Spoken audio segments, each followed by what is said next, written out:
They did what? Welcome to WatchMojo.com, and today we're counting down our picks for the top 10 strange facts you never knew about world leaders. Before we begin, we publish new videos every day, so be sure to subscribe for more great content. For this list, we're looking at little-known or strange facts about world leaders, past or present. Kim Jong-il, freakiest guy in the world. North Korea, freakiest country in the world. Kidnapping people to make the freakiest films in the world. Number 10. The ex-Australian PM really knows how to chug a beer. Australian men have a reputation for being fond of beer, so it's no surprise that Bob Hawke, who was the country's prime minister from 1983 to 1991, likes his suds. What may be surprising is that he actually once held a Guinness World Record for beer drinking. In 1953, Hawke chugged a yard of ale, about 2.5 imperial pints, in 11 seconds.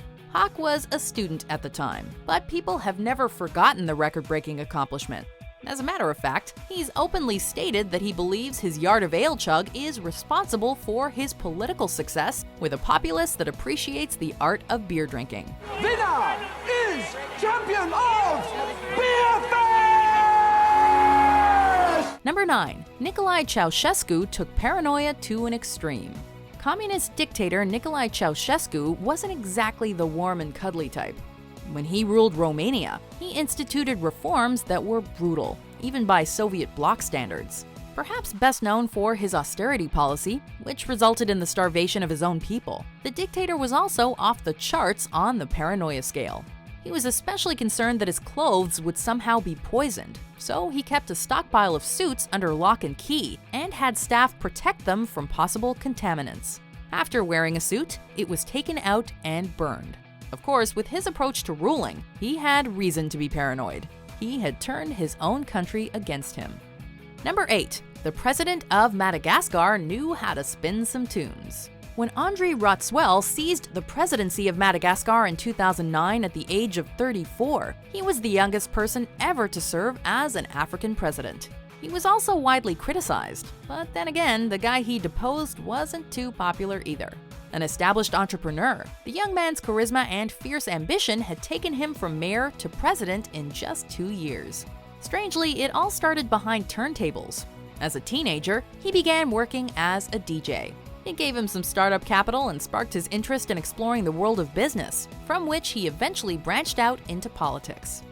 Number 7. Muammar Gaddafi had interesting hygiene habits. Libyan dictator Muammar Gaddafi may have been a despot, but he was a despot that cared about his appearance.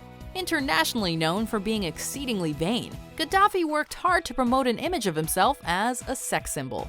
To keep this image intact as he aged, he underwent plastic surgery at his private underground bunker, sometimes without anesthesia. It's also been reported that he had the odd habit of washing his hands in the blood of a freshly killed deer, claiming that warm blood had special benefits. We're open to homeopathic beauty regimens, but seriously, you gotta draw the line somewhere. Number 6. Mikhail Gorbachev is a Grammy winner. Shook hands with both Ronalds, Reagan and McDonald's, no doubt. If your name ends with in, time to get out. As the final leader of the Soviet Union, Mikhail Gorbachev's policies paved the way for the end of communism in Russia. For his efforts, Gorbachev received numerous honors and awards, including the Otto Hahn Peace Medal and the Nobel Peace Prize.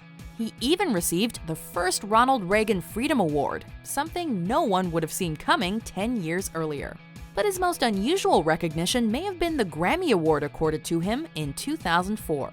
The category was Best Spoken Word Album for Children, and Gorbachev won for his work on a recording of Peter and the Wolf. Once upon a time, early one morning, Peter opened the gate and went out into the big green meadow. Who else shared that Grammy with him? Fellow voice actor and former US President Bill Clinton. Number 5. Kim Jong-il abducted a film director. While his father was still on the throne, Kim Jong-il decided he would take it upon himself to shape North Korea's film industry. How better to do that than by kidnapping one of South Korea's most acclaimed directors and his ex-wife? Filmmaker Shin Sang-ok was imprisoned and, quote, re-educated, then forced to make films for Kim. The end results weren't exactly masterpieces, although their knockoff of Godzilla sounds like fun. Sanok and his wife eventually escaped during a trip to a film festival and found asylum in the US. As for Kim, he never did achieve his goal of elevating the country's film industry. Number 4. William Lyon Mackenzie King enjoyed really long-distance talks. Canada's longest-serving Prime Minister is known for shepherding the country through the difficult years of World War II and for helping establish the country's welfare system. Less well-known is King's fondness for spiritualism, seances in particular, as this information didn't come out until after his death. Biographers indicate that Mackenzie King was rather cold and impersonal, and that he had few good friends, at least among the living. The Prime Minister apparently utilized mediums to hold talks with departed friends and relatives, including his dear mother and his dogs. Among the oddest of his alleged otherworldly confidants was the Leonardo da Vinci. Number 3. Napoleon penned a steamy romance novel. Okay, it may not be steamy by modern standards, but we are sure it would have snapped the stays on numerous corsets in its day. In 1795, Napoleon was not yet a world-renowned military leader, but he did display knowledge of skirmishes of the heart. When he met Désirée Clary, his brother Joseph's fiancée, he quickly made it apparent that his brother should clear out. Joseph did, into the nearby arms of Désirée's sister. Enraptured, Napoleon wrote a thinly veiled account of his and Désirée's romance, spicing it up with dollops of betrayal and death. But before the year was out, Napoleon had found someone new to replace Désirée. Unsurprisingly, this novella went unpublished in his lifetime. Number 2. Saddam Hussein used his blood as ink. Saddam Hussein shed a lot of blood, but by his own admission, little of it was his own. That's why he undertook this interesting pet project. Over a period of about 2 years, he allegedly had some 50 or so pints of blood withdrawn from his own body. With this blood, Abbas Shakir Jowdi, an expert in Islamic calligraphy, was charged with making a copy of the Quran, all 336,000 words of it. The resulting blood Quran was then put on official display. While a captivating story, there is significant doubt as to the veracity of the account. Donating 50 pints of blood in such a short period of time would leave a body seriously weakened. Before we unveil our number 1 pick, here are some honorable mentions.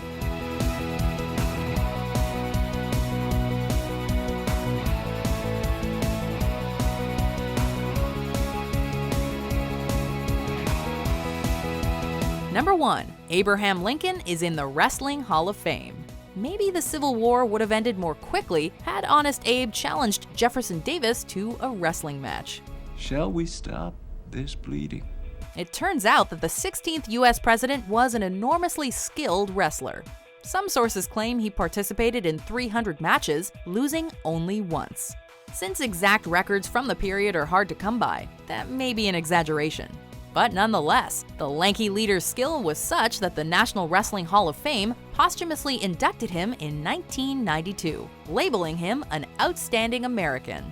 Now, if only we could get him in the ring with another legend like John Cena. I look like Mark Wahlberg ate Mark Wahlberg.